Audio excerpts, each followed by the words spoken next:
제 질문이 예. 바로 이거 예. 관계에 있는데 이 유동층 있잖아요. 그러니까 민주당 지지, 뭐 국힘 지지, 국민의힘 지지 이렇게 답은 했지만 속으로는 경우에 따라서 바꿀 의향이 있는 분들이 있죠. 또 더더군다나 어느 당을 지지하지 않지만 어느 당도 지지하지 않지만 선거 때가 되면 그래도 표를 준다면 어느 당에 줄 거야. 이런 분들 보통 우리가 중도층, 무당층 또는 스윙 보터라고 얘기를 합니다. 이 유권자층이 경제에 제일 민감하거든요. 사실은. 그래서 이 경제 이슈가 선거 때마다 제일 중요한 이슈로 꼽히는 이유가 이념적으로 딱 뭉쳐서 이미 태도를 결정하고 있는 유권자들의 경우에는 이게 영향을 주질 않아요. 거의. 그렇지만 스윙 보터한테는 영향이 큰데 지금 보면 제가 아까 이제 질문을 드려봤었는데 뭐라고 얘기를 하면서 이 나쁜 경제 성적표에 대해서 해명을 하고 그다음에 앞으로 국회의원 선거니까 의석을 많이 주시면 우리가 이걸 이렇게 하겠습니다라고 얘기를 해야 될 거 아니에요. 최소한. 보면 성적표가 우선 이제 2021년하고 2023년을 비교를 해보면 경제 성장률은 2.8에서 1.4, 1.36이에요. 딱 반토막 났고요. 이 1.36은 세계 경제 성장률 반이 안 되고요. 그러니까 IMF 때 한 해 1998년도에 크게 줄었던 거를 빼면 일본한테 45년 만에 진 거예요. 성장률이. 이제 왜 성장률이 낮아졌냐 봤더니 이것도 역시 2021년하고 2023년을 비교한 거예요. 소비 판매 증가율. 이게 4.3%였는데 1%밖에 증가 안 했고요. 작년에. 기업 설비 투자 증가도 5.3% 증가했는데 작년에는 마이너스 6.8%예요.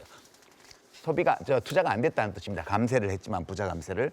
그다음에 재정도 보면 균형 재정 한다고 그랬는데 임기 개시 19개월 됐는데 데이터가 있는데 19개월 동안 문정부하고 윤정부를 비교를 하면 국민연금을 포함한 기금 포함한 통합재정 수지는 원래 28조 원 적자였는데 84조 원이 됐고요. 적자가. 그다음에 기금을 빼고 정부 일반 회계하고 특별 회계만 합친 관리재정 수지를 보니까 101조 원 적자였는데 문정부 첫 19개월은 지금 19개월은 182조 원 적자예요. 이게 무슨 소리냐 하면 부자 감세를 해서 세수는 60조 원 가까이 줄어들었는데 예상보다. 그죠? 그 지출은 긴축 재정을 했지만 예정대로 집행을 하니까 이게 엄청나게 지금 적자가 커진 겁니다. 균형 재정 안 됐고요. 연간 수출액이 6,444억 달러였는데 이게 6,327억 달러로 줄었습니다. 무역 수지는 293억 달러 흑자였는데 100억 달러 적자로 바뀌었고요. 예, 이게 지금 심각합니다. 그리고 외환 보유고도 작년에 30억 불 넘게 줄어들었고요. 그러니까 민간 소비 지출 줄었고 기업 투자 지출 줄었고 정부 지출 완화 증가율이 줄었고 그다음에 순수출 이게 무역 적자를 봤기 때문에 해외 부문이 마이너스로 작용을 했습니다. 이래서 1.36% 내려온 거거든요. 네. 그 밖에도 다른 가처분 소득, 이제 계층별 뭐 명목 소득, 실질 임금, 실질 소득, 가처분 소득 데이터들을 보면 모든 소득 계층에서 실질 임금이 감소했고요. 모든 소득 자산 계층에서 자산 가치가 순자산 가치가 줄어들었어요. 네. 그러니까 지금 국민들 개개인도 가난해지고 국가도 가난해지고요. 1인당 달러 표시 GDP는 얼마나 줄었냐 하면 국민소득은 이게 3만 5천 불까지 갔던 게 지금 3만 3천 불까지 떨어졌습니다. 그러니까 이런 데이터들은 객관적인 데이터이기 때문에 지금 정부 여당 입장에서는 왜 이 일이 빚어졌는지에 대해서 이게 정부의 정책과 무관하게 빚어진 일이면 그거는 그거대로 밝혀주고 네. 혹시 정부 정책 때문에 일부 이런 것이 있었다는 점이 확인이 되면 이걸 이렇게 바꾸겠다고 얘기를 하고 네. 의석을 달라고 해야 되거든요.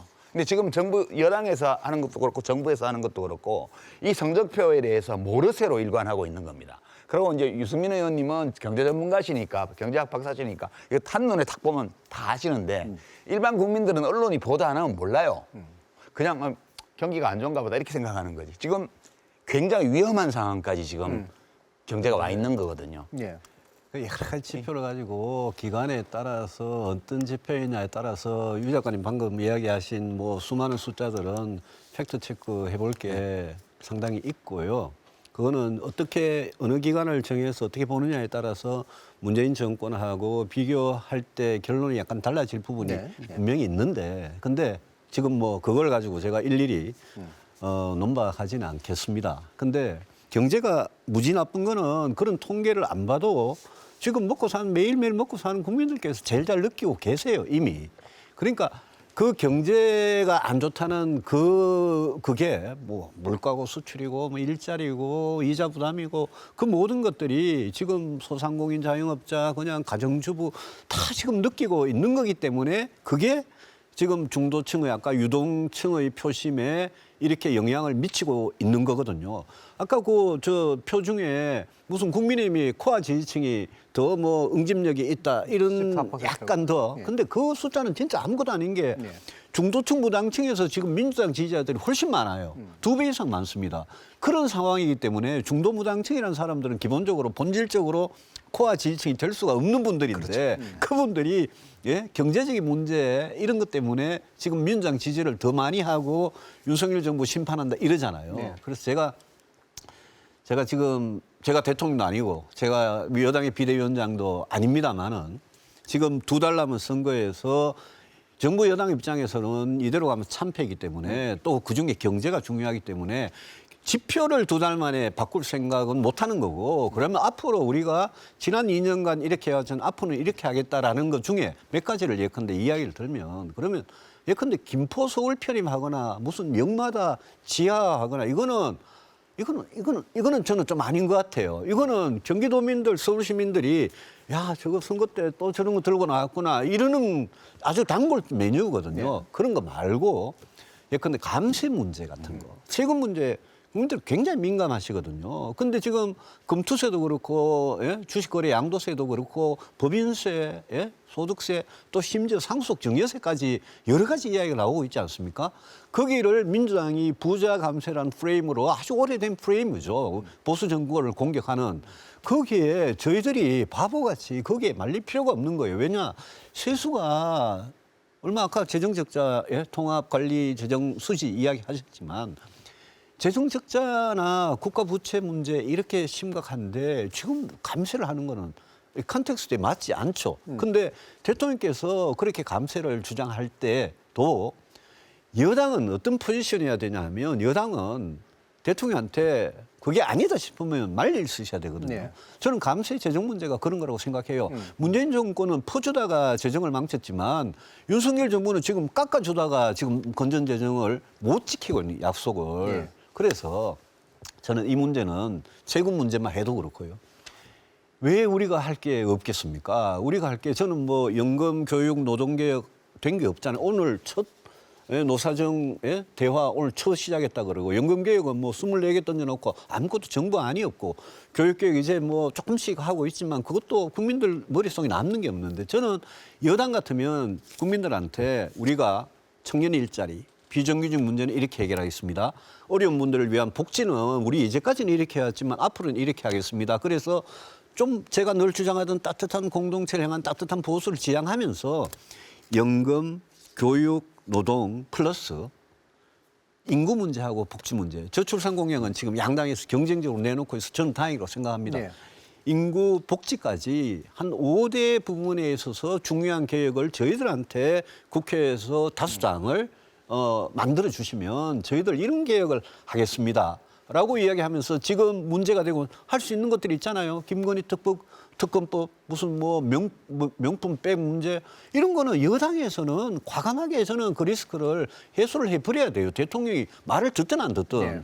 그래서 이런 거를 아니요 이런 아니, 거를 유승민 의원님을 당대표를 시킬 수가 없는 거야 이러니까. 아니 누가 시켜달라 그랬어요.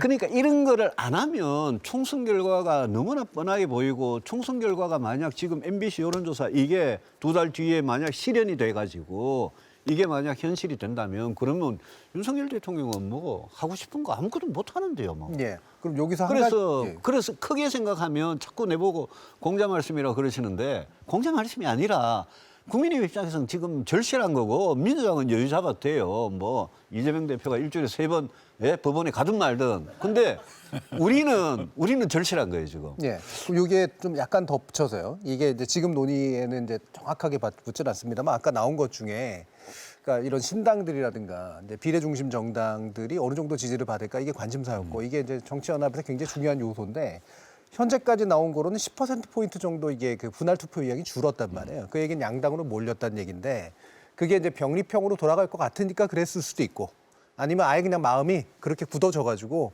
양당으로 그냥 몰겠어라고 생각할 걸 수도 있는데 이게 과연 이제 지금 민주당의 이제 이재명 대표가 결정을 내린 바에 의하면 준연동형제를 지킬 거고 47석이 이제 다 적용되는 방식이 될 거 아닙니까? 그럼 여기 어떻게 작동할까? 그 제가 좀 먼저 예, 이야기해요. 먼저 얘기하시죠. 이재명 대표께서 까야 돼요. 아니 진짜 이거는 예. 혼나야 돼요. 이재명 대표께서 그동안 이 위성정당 문제 가지고 지난 지금 국회에서 예? 그 19대 국회죠. 19대 20대 국회죠. 예. 20대 국회에서 공수처법하고 선거제법하고 이것 때문에 정의당이 그냥 조국 사태 편들고 난리를 쳐가지고 그래가지고 만든 선거법 아닙니까? 그리고 이재명 대표도 공약을 했잖아요. 다시는 위성정당 안 만들겠다. 예? 그래놓고 오늘 준연동형 그대로 국민의힘이 과거 병립형으로 돌아가자고 주장하고 이미 뭐 위성정당 국민의힘이 이런 거 만든 거 이거는 잘했다고 생각 안 합니다. 그렇지만 이재명 대표도 분명하게 자기가 그렇게 국민들 앞에 철석같이 약속했던 이 부분에 대해서 약속을 못 지킨 부분은 이재명 대표 사과하셔야 돼요. 그게 정치를 제대로 책임지게 하는 모습이죠. 지금 이 아까 제가 처음부터 이야기했지만 정치권의 갈등 이게 역대 우리가 보지 못한 갈등과 서로 혐오하고 진영 논리에 빠져가지고 내로남불하고 이게 진짜 극단적으로 왔는데 그렇기 때문에 신당이 거기에 설 룸이 네. 없는 거예요. 그 벌써 우리 3차 조사 안에서 보면 벌써 양극화가 더 심해지고 있잖아요.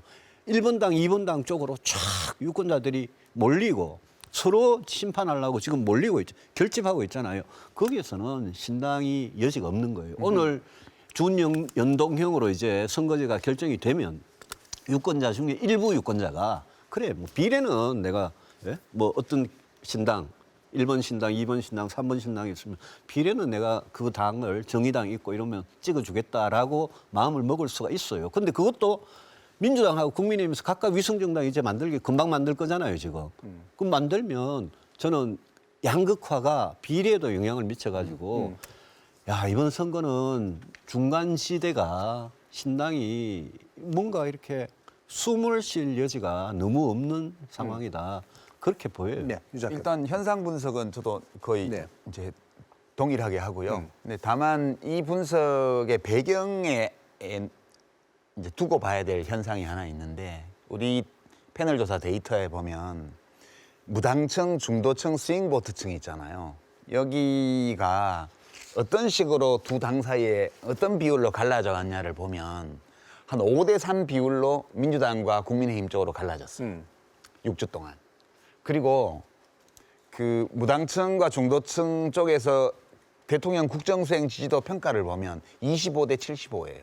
긍정 25에 부정 75예요.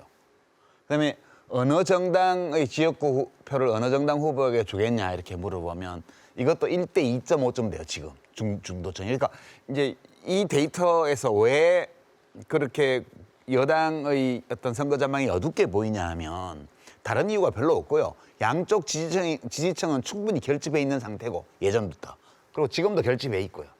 문제는 어느 정당에 특별히 애착을 느끼지 않고 일체감을 별로 갖고 있지 않은 유권자들이 지금 시점에서 어떤 소망을 가지고 어느 정당의 지역구 표를 주느냐. 이게 제일 중요하고요. 비례표는 지역구 투표를 대부분 따라갑니다. 지역구 투표를. 그리고 이제 그러니까 이 구조를 지금 민주당은 알아요. 제가 보니까 왜 이번에 연동형 비례를 그냥 가지고 가기로 했냐를 가만히 들여다보면 이제 어떤 명분의 문제도 있지만 실리면에서 정당의 선택 또는 정당 지도자의 선택이라는 건 언제나 선거를 앞두고 명분과 실리, 명분에 크게 해되지 않으면서 예. 실리가 확실하면 그걸 택하는 거거든요. 그러니까 이재명 대표가 이번에 준연동형 안에서 해결하겠다고 얘기를 한 거는 그 얘기입니다. 그리고 이제 여기에 어떤 계산이 제가 뭐 들어본 건 아니고 제가 짐작하건데 제가 민주당 당대표 입장이라면 이런 계산을 할 것 같다는 게 사실 작은 정당들에게 몇 석을 주는 게 적합한지에 대해서는 3%를 넘기면 9석을 받아야죠. 원래는 3%면 득표율대로 전체 의석을 나눈다면. 근데 비례가 47개밖에 안 되니까 그렇게 할 수는 없는 거 아니에요. 그러면 그렇게 생각하면 몇 개 안 되잖아요. 그러면 근데 지금 이 추세대로 간다면 47개 중에 여당의 비례 위성 정당은 지난번에 19개를 가져갔는데 그만큼 못 가져가요. 제가 볼 때는. 그보다 더 적게 가져갑니다. 47개가 다 연동형으로 가기 때문에 적게 가져가고요. 이제 민주당이 만드는 연합 위성정당 여기가 더 많이 가져갈 거예요. 지지율이 더 높기 때문에 지금. 그런데 예컨대 20개를 가져간다 이러면 제가 볼 때는 10개씩 나눌 것 같아요. 퐁당퐁당으로요. 1번을 작은 정당, 2번을 민주당, 3번을 작은 정당, 4번을 민주당. 이 작은 정당 자리에 어떤 정당이 들어오느냐는 협상해봐야 아는 거고요. 이 구조로 갖고 가고요. 거기 들어오는 정당들은 지역구를 거의 안 낸다고 봐야 돼요. 지역구를 내는 거는 정의당하고 진보당밖에 없을 것 같고 정의당은 안 들어오겠다는 거고요. 거기에 진보당은 들어오고 싶어 하지만 민주당에서 좀 안 반기는 것 같고요. 이제 그런 양상이어서 정의당과 진보당을 제외한 나머지 정당들은 전부 다 여기 들어올 것 같습니다. 이렇게 지금 선거 구도를 지역구 구도를 최대한 단순화하고 양극화시키는 거예요. 그 양극화는 되는데 근데 정의당 진보당 말씀을 하셨고 정의당 같은 경우에는 과거 역사가 주로 비례대표 당선으로 이제 명맥을 유지해 왔지만 근데 이번에 다른 신당들 있잖아요. 개혁신당이나 뭐 이름이 개혁 미래당에서 바뀌었습니까? 새로운 미래입니까? 개혁 미래당. 예. 그분들 하시는 다른 신당들은 저는 지역구를 안 낼 수 없을 겁니다. 네, 내죠 당연히. 당연히 내죠. 당연히 내고 저는 그 신당들이 지역구 후보를 어떤 후보를 내느냐가 영원함에서는 큰 영향을 못 미칠 건데 저는 수도권 선거에서는 민주당과 국민의힘 사이에 당락을 좌우할 수도 있을지도 몰라요. 그건 아직 이제 두 달 남았으니까 별일이 다 있을 건데 여당이 조금 더 불리한 것 그거는 같아요. 신당이 얼마나 국민들한테 두 달 사이에 어필을 해서 국민들이 뭐 내가 사표가 되더라도 저 당을 찍어주고 싶다. 비리는 또 저 당 찍어주고 싶다. 이런 마음이 생기면 그러면 수도권 선거에는 영향을 미칠 수 있을 거예요. 알겠습니다.